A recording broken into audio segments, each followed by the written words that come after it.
있습니다. 창세기 35장 6절에서 7절. 다 찾으셨으면 아멘. 우리 힘있게 다 찾으셨으면 아멘. 예, 우리 다 같이 크게 읽습니다. 시작.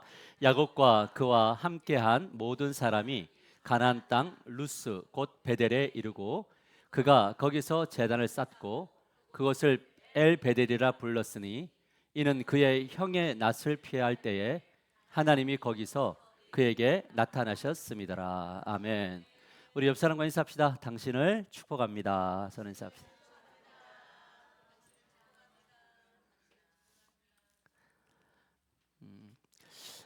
한 주간 잘 보내셨나요? 어제 노가다를 좀 했더니 노동을 좀 했더니 일부 예배 때는 전부 다 이렇게 풀 죽은 숨 죽은 풀들처럼 쭉 이렇게 있더라고요.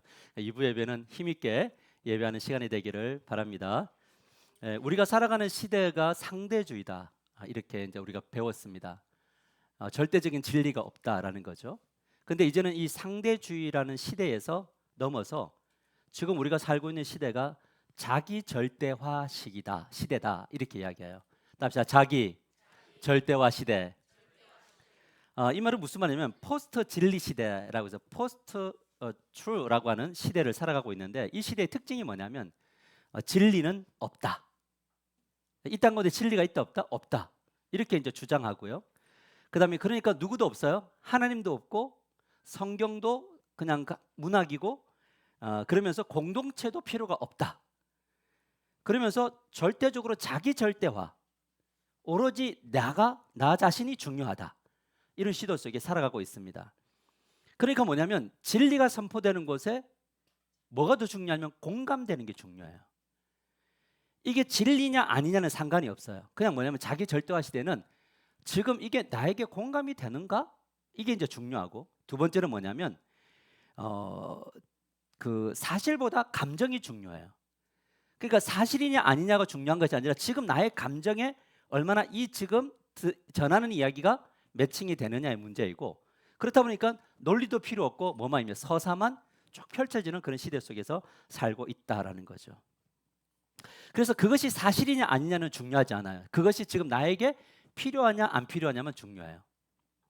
그러니까 그런 시대 속에 우리가 살아가고 있습니다. 그런데 여기다 뭐까지 더해졌냐면 우리가 살아가는 이 시대가 초불확실성 시대다. 그러니까 불확실성 시대를 떠나서 초불확실성 시대로 가서 앞으로 우리에게 펼쳐질 세상이 어떤지 모르니 그냥 지금 딱 오로지 하나만 생각하자. 뭐냐면 나만 절대화시키자.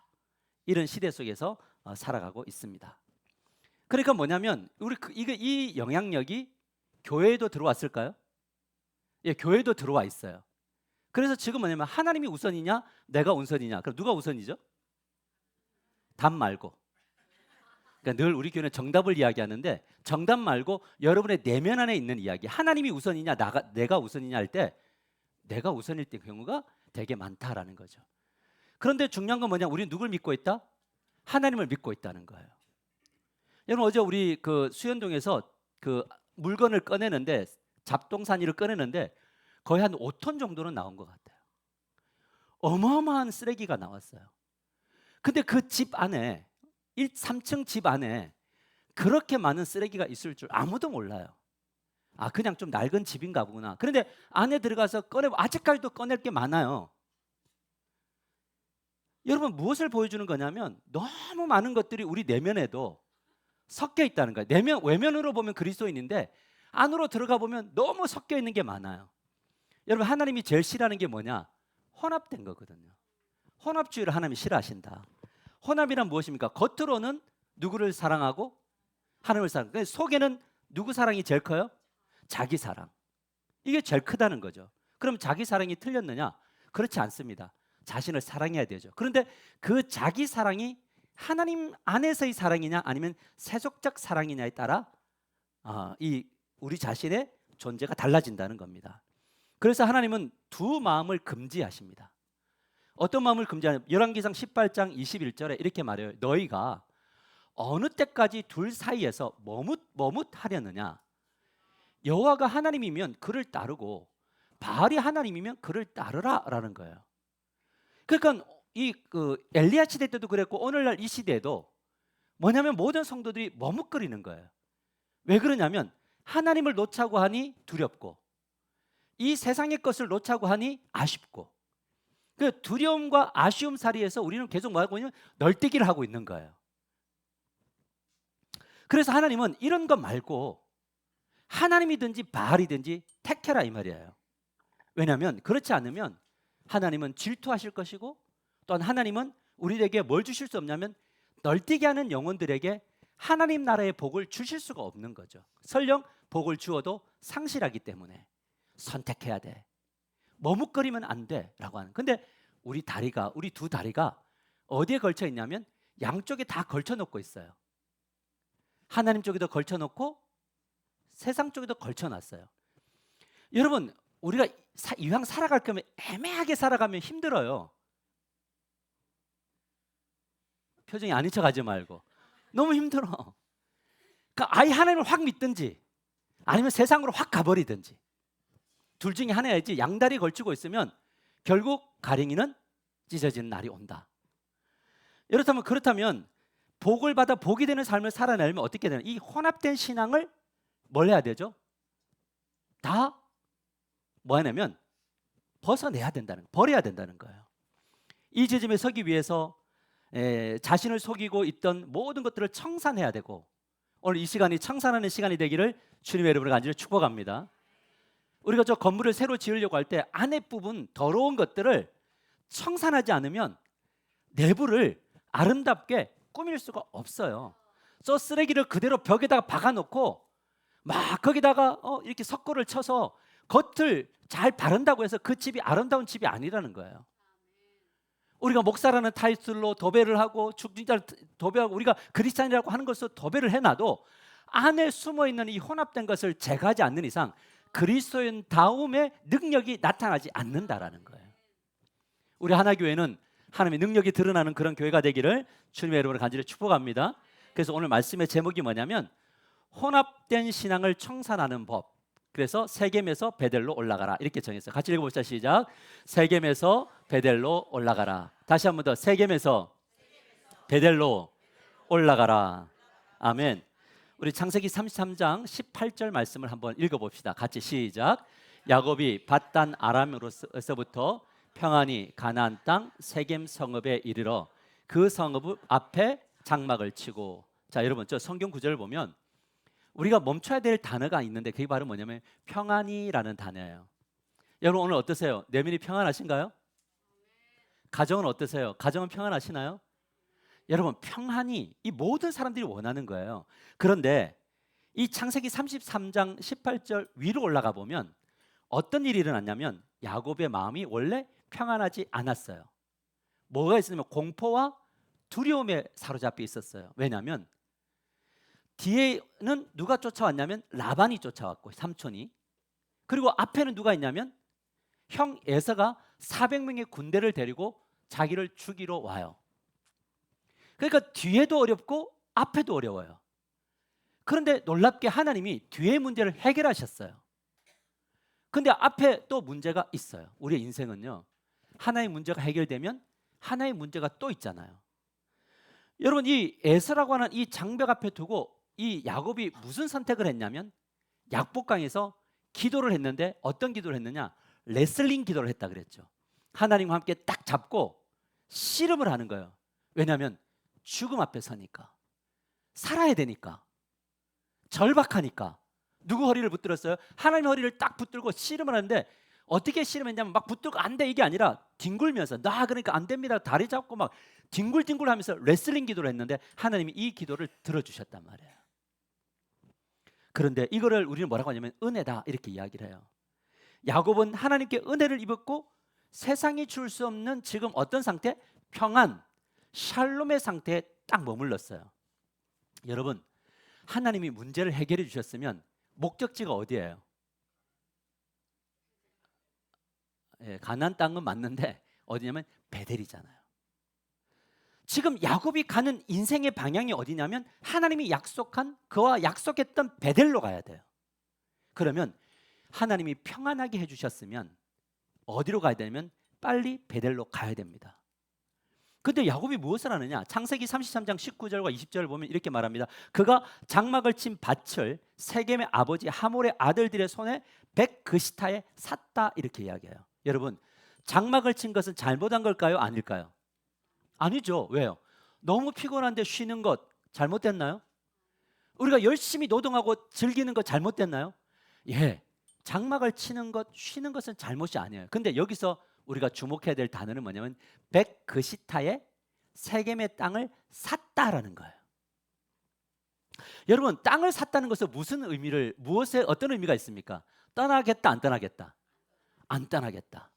그리고 베들로 가겠다, 안 가겠다? 안 가겠다라는 거잖아요. 여러분, 우리 인간이란 존재는요, 문제가 해결되고 나면 뭐냐면 평안이 주어지면 꼭 하나님이 원하시는 곳으로 안 가고 그 자리에 머무는 습관이 있어요. 그래서 항상 응답되기를 기도하는 것에 함정이 있어요. 왜요? 본 마음은 지금은 위기니까 요거 벗어나고 싶었던 것이고 본 마음은 뭐냐면 안 가고 싶었던 거예요. 그래서 이 야곱이 뭐냐면 내면에 숨어 있는 것을 따라 세겜에 머물러 버립니다. 여러분, 베델로 가겠다고 기도했던 것 진심일까요? 약복강에서 씨름하면서 이것 해결해 주면 하나님 이것 할게요 했던 거 그 진심일까요? 맞아요, 진심이에요. 근데 더 큰 진심은 어디에 있었느냐? 내면에 숨어 있었어요. 여러분, 우리가 하나님 앞에서 진실을 이야기할 수 있으나 더 중요한 게 뭐냐면 내면 깊은 곳에 있는 그 진심을 드러내야 돼요. 그래야지만이 뭐냐면 성숙되어져 가요. 야곱이 약속했던 것이 무엇입니까? 창세기 28장 20절에 22절에 이렇게 말해요. 야곱이 서원하여 이르되 하나님이 나와 함께 계셔서 내가 가는 이 길에서 나를 지키시고 먹을 떡과 입을 옷을 주시면 내가 어떻게 한다고요? 평안히 아버지의 집으로 돌아오게 하시오면, 여기 평안이라는 단어가 나오죠. 오면 여호와께서 나의 하나님이 되실 것이요 내가 기둥으로 세운 이 돌이 하나님의 집이 될 것이요 하나님께서 내게 주신 모든 것에서 10분의 1을 내가 반드시 하나님께 드리겠나이다 하였더라라는 거예요. 여러분, 진심이었을까요?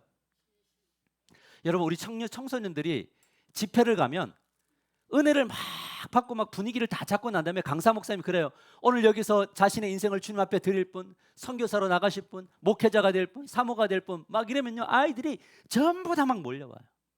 그래서 거기서 눈물 흘리면서 하나님 저는 선교사, 하나님 저는 목사, 하나님 저는 사모 막 이러면서 막 눈물 흘리며 난리를 칩니다. 진심이었을까요? 근데 그놈들 중에 목사 된 사람이 몇 명이나 될까요?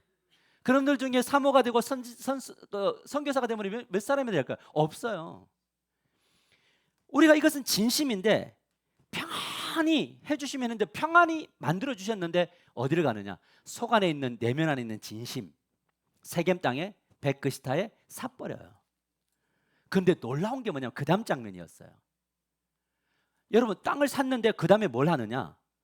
예배를 드려요. 그곳에서. 여러분, 창세기 3장 20절을 보면 이렇게 말합니다. 거기에 제단을 쌓고 그 이름을 엘렐로헤 이스라엘이라 불렀더라. 이 엘렐로헤 이스라엘이 무슨 뜻이냐? 하나님은 이스라엘의 하나님이다. 이걸 우리식으로 바꾸면 하나님은 나의 하나님이다. 왜요? 하나님이 평안을 주셨으니까. 근데 여러분, 여기 중요한 게 뭐냐면 세겜 땅은 불순종의 땅이죠. 근데 불순종의 땅에서 뭘 드리고 있어요? 예배를 드리고 있잖아요. 이 예배를 하나님이 받으시나요? 여러분, 세겜 땅이 있으니까 양심이 찔려요, 안 찔려요? 찔리니까 뭘 해요? 어디서? 세겜에서.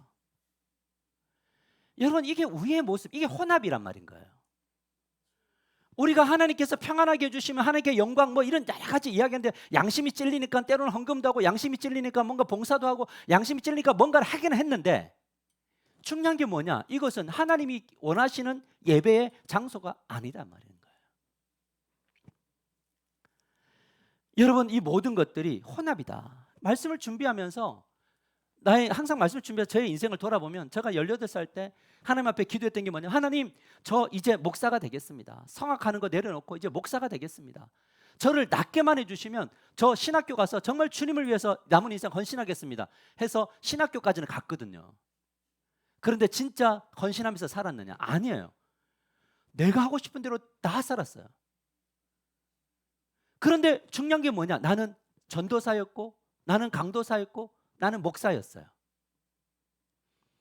여러분, 하나님 앞에 서운하고 내가 타이틀을 가지고 예배자로 서 있었으나 주님이 기뻐하시는 그 방향을 향하여 틀 때가 너무 많았다는 거예요. 내가 가야 될 방향은 어디냐면 베델이라고요. 근데 나는 어디에 머물렀냐? 세겜에 머물러 있으면서도 하나님을 사랑한다고 말하고 있는 거죠. 그래서 이 중심, 이런 신앙인의 특징이 뭐냐? 엘렐로헤 이스라엘이에요. 하나님은 누구의 하나님만 되면 돼요? 나의 하나님. 이게 세겜이든 베델이든 내가 뭐로 가든 어디로 가든 상관없어요. 오로지 어떤 하나님이면 되냐면 나의 하나님이셔야 돼요. 그럼 이게 필요 없느냐? 그것은 아니에요. 필요하죠. 그러나 하나님이 원하시는 지점은 나의 하나님만이 아니라 이제는 하나님이 이끄시는 그 주권을 인정하는 곳으로 가는 신앙이 되어야 된다는 거예요. 여러분, 그래서 하나님이 엘렐로의 이스라엘이라고 하는 이 거짓된 예배를 하나님이 이제는 뭐냐면 수정시키는데, 이거를 수정시키려고 하면 뭐냐면 안에 혼합된 것을 빼내야 되잖아요. 그래서 뭐가 필요한 거냐면 담금질과 연단의 과정이 필요하다라는 거예요. 그래서 우리를 풀무라는 곳에 넣는데, 이 풀무는 매우 강한 불을 떼어서 필요 없는 것들은 제거하고 필요한 것들을 뭐냐면 빼내는 작업을 하는 것이 바로 이 현장이었다는 거예요. 여러분, 이곳에서 불순물을 제거하고 순금만을 나타내는, 그래서 우리의 신앙이 뭐냐? 혼합된 신앙으로부터 벗어나 순수하고 순전한 신앙으로 이끄시려고 하는 이 하나님의 고집이 오늘도 여러분을 이끌고 계심을 믿으시기를 바랍니다. 하나님은 왜 이렇게 하시는가? 혼합된 신앙은 복을 줄 수가 없어요. 하나님 나라에 복을 줄 수가 없어요. 설령 복을 줘도 뭐 할 수 없느냐? 그 복을 받아 누리며 복이 되는 인생을 살 수가 없는 거죠. 여러분, 그래서 이 세겜이란 땅을 뭘로 만들었냐면 풀무로 만들어서 그곳에서 딸 디나가 강간도 당하고 시몬과 레이는 동생을 유린한 이 세겜 땅의 백성들을 그냥 다 할례를 밖에서 쳐 죽이며 뭘 하는 거냐? 그 땅의 물건까지 강탈하는, 결국 뭐가 되느냐? 복수라고 하는 이름으로, 공의라는 이름으로 아들들을 도적대로 만들었단 말이에요. 만일에 야곱이 이 베델로, 이 세겜에 머물지 않았으면 이 사건은 있다 없다. 여러분, 이 사건은 하나님이 만드셨나요? 아니에요. 이거는 우리가 만든 거예요. 우리가 살아가는 많은 날들 중에 우리 스스로가 우리의 삶의 현장을 풀무로 만들 경우들이 되게 많아요. 하나님이 이걸 허용하시는 거죠. 그래서 이곳에서 야곱이 다시 두려움에 빠지면서 뭘 하게 되느냐? 항복을 하며 하나님의 사람으로 다시 이제 방향을 전환해 나가는 삶을 산다. 그래서 회복의 과정 중에 이 단추들이 있는데 그 단추 5개가 있어요. 첫 번째 단추가 뭐냐면 방향을 바꿔야 한다라는 거예요. 답시다. 방향을 바꾸게 하소서. 여러분, 우리의 걸어가는 방향을 잘 점검해야 돼요. 내가 지금 살아가는 이 방향이 정말 하나님이 원하셨던 베델로 향하는 방향이냐, 아니면 여전히 내 뜻대로 내 고집대로 딱 머물러 있는 그 방향이냐라는 거예요.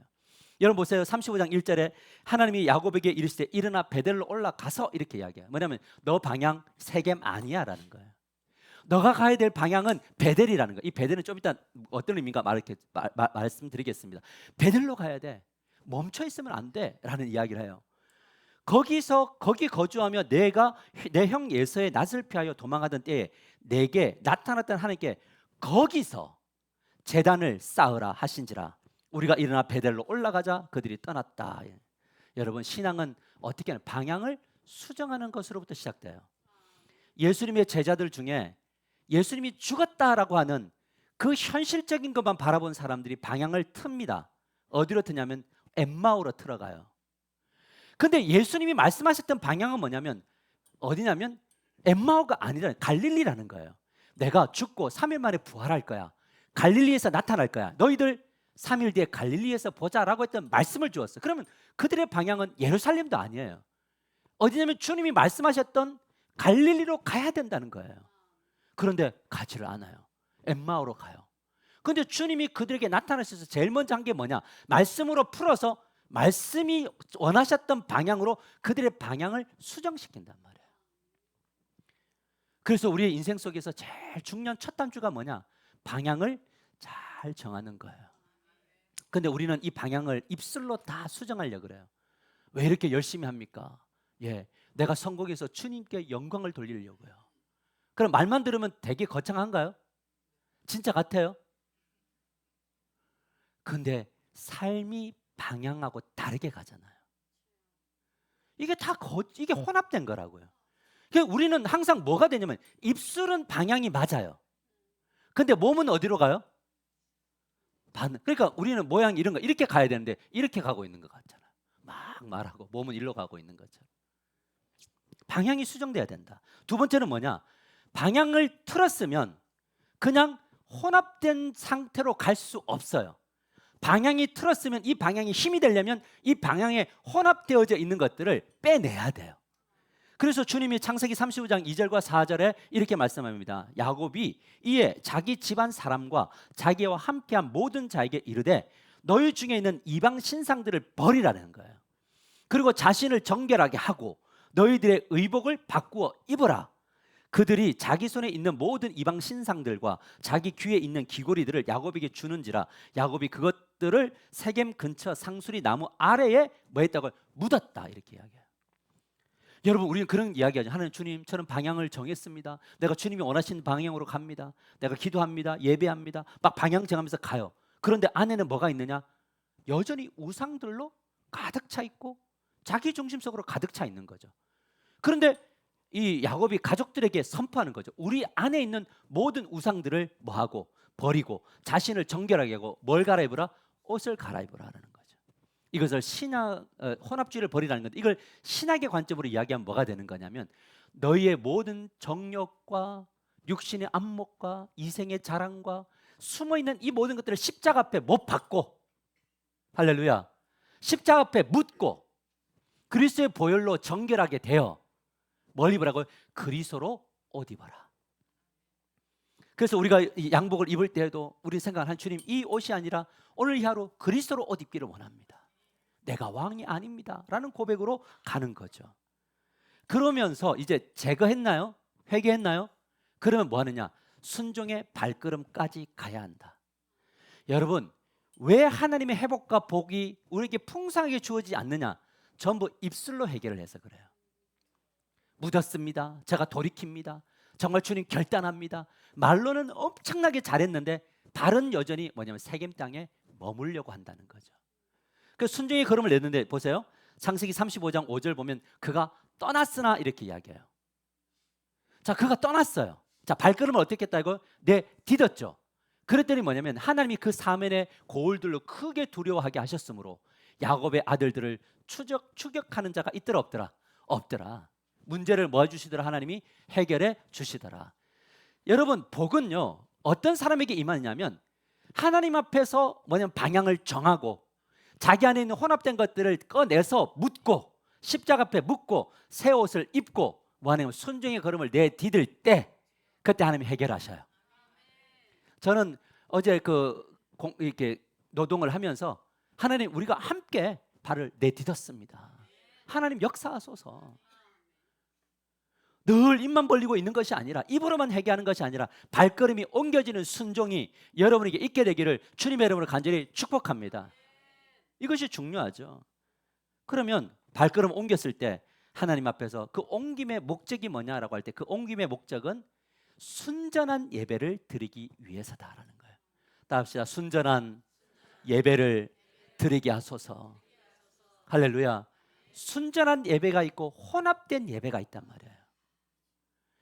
이 세상적인 것들을 가득 채워진 예배가 있고 정말 순전하게 하나님 앞에 항복하며 드리는 예배가 있다는 거죠. 그게 바로 창세기 35장 6절과 7절에 나오는데 이렇게 말합니다. 야곱과 그와 함께한 모든 사람이 가나안 땅 루스 곧 베델에 이르고 그가 거기서 뭐래요? 제단을 쌓고 그곳을 엘 베델이라 불렀으니 이는 그의 형의 낯을 피할 때에 하나님이 거기서 그에게 나타나셨습니다. 여러분 우리가 33장에서는 어떤 예배를 드렸어요? 엘렐로헤 이스라엘. 근데 오늘 이 35장에는 어떤 하나님을 부르냐면 엘 베델. 나의 하나님이어야 되는데, 나를 중심으로 움직이시는 하나님이셔야 되는데, 야곱이 베델에 가서 뭐라고 이야기하냐면 엘렐로헤 이스라엘을 버리고 엘 베델, 엘 하나님이 베델에 계시다. 하나님은 베델의 하나님이시다. 하나님은 나의 하나님을 믿는 종교인에서 벳엘, 엘 베델, 하나님의 주권을 인정하는, 정말 하나님의 통치를 받는 참된 자녀로, 참된 백성으로 변화시켰다. 우리의 매 주일마다 드려지는 예배는 엘렐로헤 이스라엘에 대한 간증이 나올 뿐만 아니라 그 수준을 뛰어넘어 내가 정말 가기 싫었는데, 내가 하나님의 뜻을 따라 방향을 바꾸고, 정말 버리기 싫었는데 버리고 묻고, 내가 주의 말씀을 따라 걸었더니 하나님이 이곳으로 이끌고야 마셨더라 라고 하는 이 고백이 저와 여러분에게 있게 되기를 주님의 이름으로 간절히 축복합니다. 그래서 계속 고백하는 겁니다. 하나님, 오늘 내가 서 있는 이 자리가 엘 베델입니다. 오늘 나는 이렇게 되기를 원했는데 하나님 이것을 오늘 안 되게 하셨습니다. 그래서 이곳이 엘 베델입니다. 근데 내일에 하나님 엘렐로의 이스라엘의 역사가 나타날 걸 믿는데, 나의 하나님인 것을 믿는데, 그것보다 내가 원하는 대로 주장하시는 그 하나님보다 하나님이 나를 이끄심이 나에게 복이 되는 그런 수준으로 나를 이끌어 주시옵소서. 이 고백을 하나님은 받아내고야 마실 겁니다. 여러분, 그래서 우리가 믿는 하나님은 어떤 분이시냐? 전능하신 하나님으로서 우리에게 복을 주시는 분인데요, 이 마지막 단계가 있어요. 이제 순전한 예배를 드릴 때 뭐가 되냐면 나를 통해서 복이 흐르게 하신다는 거예요. 마지막 단추입니다. 따라서 나를 통해서 복이 흐르게 하소서. 할렐루야. 나를 통해서 복이 순전한 예배를 드릴 때 하나님의 복이 주어지고 그 복이 나를 통해서 흘러가는 거죠. 그럼 여기는 조건이 있나요, 없나요? 이거 해주시면 이거 하겠다 있습니까, 없습니까? 없죠. 그러니까 항상 이 엘 베델을 믿는 사람들은 뭐냐면 하나님, 내가 주님을 위해서 무엇을 할까요를 물어요. 근데 엘헬로헤 이스라엘의 하나님을 믿는 종교적 신앙을 가진 사람은 이거 해주면 할게요로 가요. 그러니까 하나님이 너무 아픈 거예요. 우리의 자녀들이 어렸을 때는 부모를 바라볼 때 엘렐로의 이스라엘의 하나님 아버지를, 부모님을 믿겠죠. 이것 해주세요. 이것 해주면 내가 이거 할게. 근데 나중에 자녀가 진짜 철이 들면 어떻게 되면 내가 부모님을 위해서 뭘 할까? 그 고민을 하는 게 진짜 효자죠. 우리가 믿는 하나님 앞에 설 때 평생 90, 100살이 돼도 하나님 너 왜 나에게 이거 안 해주냐고, 하나님 나에게 해준 게 뭐냐고 매번 엘렐로헤 이스라엘을 부른다면 하나님이 얼마나 안타까울까요? 너희들을 구원한 이유는, 내가 예수 그리스도를 이 땅에 보내서 너희들을 택한 이유는 뭐냐? 너희들이 복을 받아 어떤 인생이 되기를, 복이 되는 인생 되라고 주님이 택하셨다. 그게 바로 뭐냐면 창세기 35장 9절에서 13절에 나와요. 야곱이 바단 아람에서 돌아오매 방향을 틀었죠. 하나님이 다시 야곱에게 나타나서 그에게 복을 주시고, 나는 전능한 하나님이라 생육하여 번성하라. 하나님이 어떤 하나님이라고요? 전능한 하나님이래요. 있는 것을 없게 하고요, 있는 것을 더 있게 하고요, 가진 것을 없게 하시는 분, 주시기도 하고 취하기도 하는 분. 여러분들이 가지고 있는 그 모든 것들이 내가 간지고 내가 막 아끼고 내가 가두면 다 될 것 같지만 절대 그렇게 안 된다니까요. 구멍 하나만 내면 다 쏟아져 버려요. 어떤 방식으로 쏟아질지 몰라요. 주시고 취하시고 주시고 흐르게 하시는 분, 이 하나님이 전능하신 하나님인데, 이것을 알 때에 복이 이 땅의 수준의 복을 뛰어넘는단 말이에요. 어떤 복이냐? 성경을 볼까요? 한 백성과 백성의 총회가 내게서 나오고. 여러분, 저게 무슨 복이에요? 저 무슨 말이야? 하나님 한 백성과 백성들의 총회가 내게서 나오고 왕들이 내 허리에서 나오리라. 그러면서 뭐라고 이야기합니까? 내가 아브라함과 이삭에게 준 땅을 내게 주고 내가 내 후손에게도 그 땅을 주리라 하시고. 이건 현재적이죠. 근데 이 메시지는 현재적인 복을 줄 뿐만 아니라 너를 통해서 내가 이루고자 원하는, 너는 하나의 통로라는 거예요. 무슨 통로? 너를 통해서 하나님의 한 백성과 백성들의 총회가 나오게 되는 그 통로가 있네. 너가 그만큼 중요하다는 거죠. 이 총회란 무엇이냐? 그것은 바로 백성들의 총회는 교회라는 거죠. 하나님이 지금 이 이스라엘 백성들을 구약에서 하나님의 백성인 광야교회를 세우고 나중에는 신약에서는 한 백성 예수 그리스도를 통해서 이 땅에 교회를 세우셨어요. 그러면 우리를 통해서도 하나님의 나라가 확장되는 것이 가장 큰 복인가요? 그리스도인에게 가질 수 있는 가장 큰 복은 무엇이냐? 나를 통해서 죽어가는 영혼들이 구원을 받으며 하나님의 나라가 계속적으로 확장되어져 가는 것, 이것이 가장 큰 복이라고요. 이것을 위해서 우리들에게 뭘 주셨느냐? 이 땅에 복을 주시는 거예요. 이것이 너무 중요하다. 그래서 하나님께서 우리에게 정리하면, 신학의 관점으로 정리하면, 너희들이 원했던 베델은 어디냐? 그것은 바로 예루살렘과 온 유대와 사마리아와 땅끝까지 이르러 증인되는 삶을 사는 것이, 그 현장이 바로 뭐냐면 베델, 베델이 되는 거예요. 그러면 뭐 하는 거냐? 내가 잘 먹고 잘 사는 게 내 인생의 목표도 끝은 아니에요. 우리 가족이 잘 사는 것도 끝이 아니며, 우리의 복 받아야 될 이유가 무엇이냐고 물을 때 그것은 온 유대와 사마리아와 땅끝까지 이르러 증인되는 삶을 살아내는 것, 이 걸음과 방향을 가지고 인생을 사는 사람들이 어디에 머물러서 순전한 예배를 드린 사람이냐? 베델에서 머물러 순전한 삶을 사는 거죠. 그러면 예배 현장은 이곳뿐만 아니라 우리의 가정도 베델인가요? 여러분의 직장도 베델인가요? 우리가 지금 보내는 선교를 하고 있는 이 선교사님들에게 보내는 것도 베델인가요? 이 모든 것들을 이루는 곳이 바로, 구현하는 곳이 바로 어디냐? 이 한 백성 공동체인 하나교인 줄 믿으시길 바랍니다. 왜 우리는 성공해야 되느냐? 왜 잘 살아야 되느냐라고 얘기할 때 이 비전 앞에 머무는 겁니다.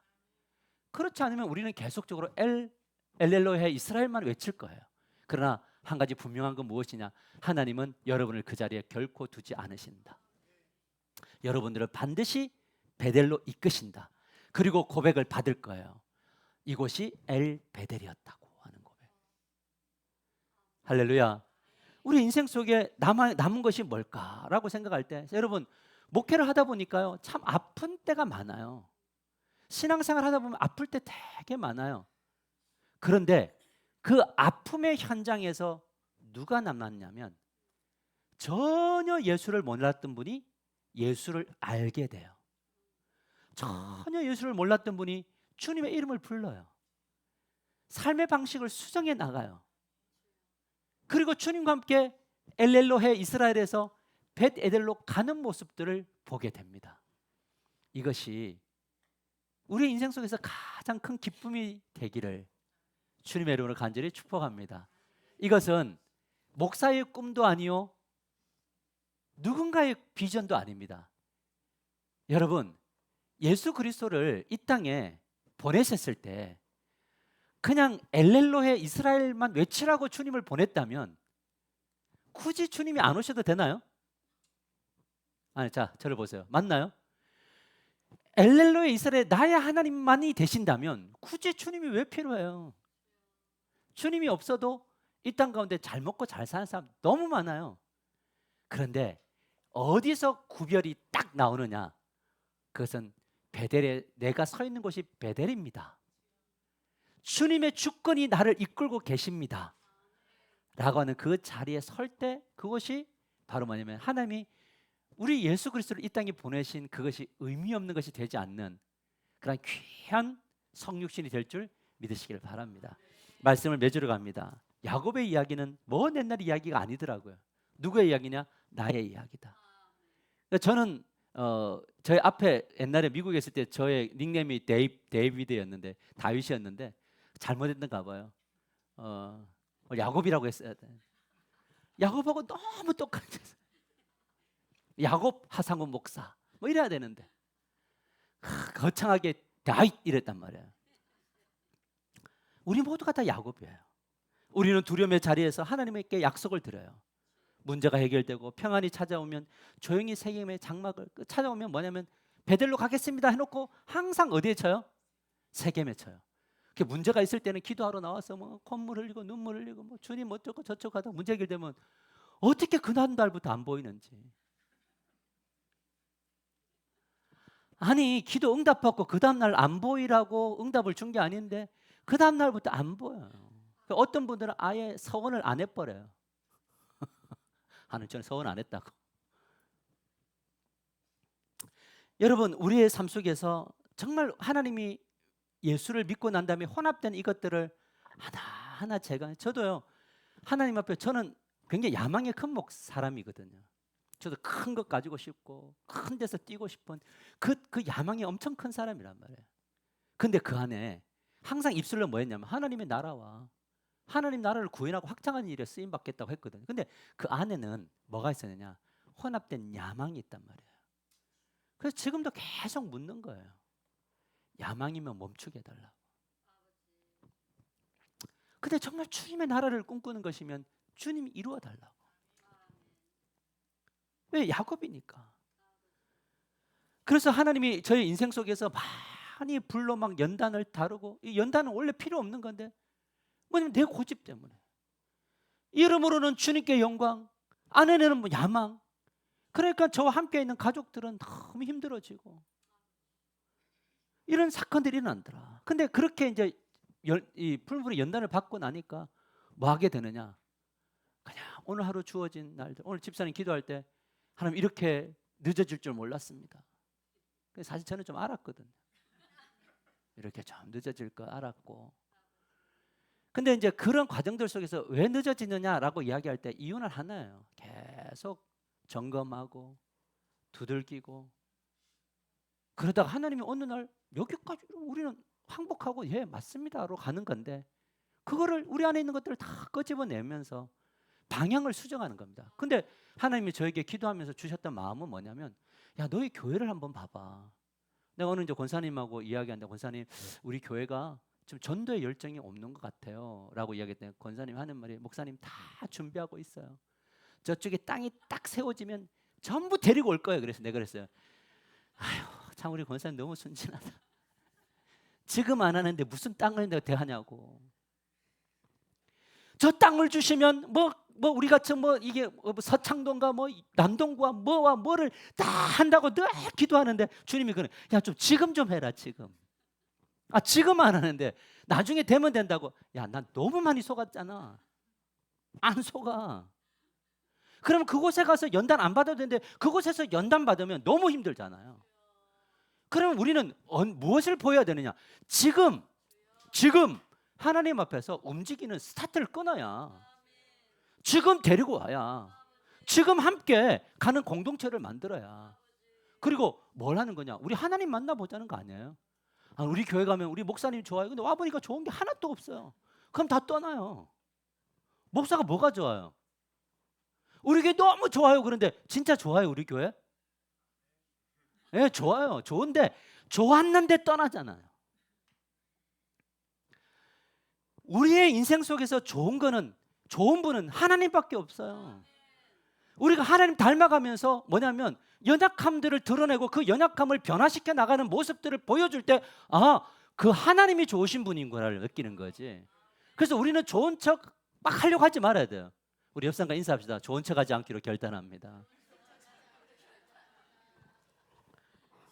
뭐 집사님 뭐 반가운데 속에서는 이런 거 있으면 그게 뭐냐고요. 우리는 뭐냐, 겉과 속이 같아야 그래 좋은 거죠. 그래서 상수리 나무 아래 묻자. 이 상수리 나무는 뭐냐, 십자가 앞에 계속 묻자. 뭘? 우리 안에 있는 이 거짓된 것들을 묻자. 그래서 우리가 막 그래서 막 괜찮은 척 하지 말자. 제가 이 보니까 처음에 성도님들이 오면요, 저도 성도님들 보면 막 목소리부터 달라져. 안녕하세요 머리 달라져. 뭐 온갖 좋은 거 다 이야기해. 근데 시간이 지나면 우리 실력 다 들키나요? 금방 뽀록 날 거. 그러니까 처음부터 나 이런 사람이에요 가는 게 훨씬 더 낫지 않아요? 그러니까 처음부터 나 이런 사람이에요 이렇게 갑시다. 그래야지 다른 사람들이 와서도 나 처음부터 이래요를 나눌 수 있는데 전부 다 우아한 척하고 있으니까 자기도 우아한 척 해야 되잖아요. 그 좀 있어 보니까 하나도 안 우아해. 다 무너지는 거죠. 그러면 그래서 우리가 정말 묻고 순종의 걸음을 한 걸음 한 걸음 부족해도 내딛는 거죠. 어쩔 때는 달리게 하시고 어쩔 때는 막 못 달리게 하세요. 가라고 해놓고는 어떨 때는 멈추라는 거예요. 가고 서는 걸 멈추는 거예요. 그럴 때 하나님이 길을 여시는 만큼 가는 거죠. 여시는 만큼 가는. 그러나 우리는 뭐 한다? 우리의 삶의 현장에서 열심히 산다. 찾는다. 그래서 여러분 하나도 안 답답해요. 거짓말이에요. 하나는 답답해요. 근데 그 답답함이 나를 흔들지 않아요. 이것이 뭐냐? 실력이에요. 우리는 그런 실력을 갖춰야 돼요.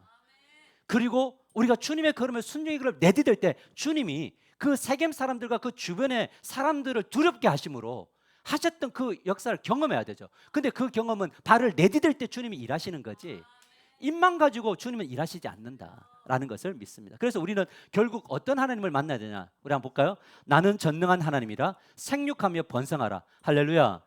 하나님이 우리 교회를 세우셨을 때는 생육하고 번성하는 교회로 세우셨음을 믿으시길 바랍니다. 우리 이 땅의 교회들을 세우실 때 생육하고 번성하라고요. 우리에게 직장을 주시고 사업을 주실 때 생육하고 번성하라고요. 그렇게 가는 겁니다. 그럴 때 이 모든 전능하신 하나님이 어떻게 나타나느냐? 그것은 딱 하나예요. 세겜을 떠나 베델로 올라가라. 우리 가슴에 손을 얹고 자신에게 세겜을 떠나 베델로 올라가라. 답시 엘렐로의 이스라엘 이곳에서 벳에렐이 되게 하소서. 할렐루야. 그게 하나님의 뜻이에요. 우리 다 같이 손을 내밀어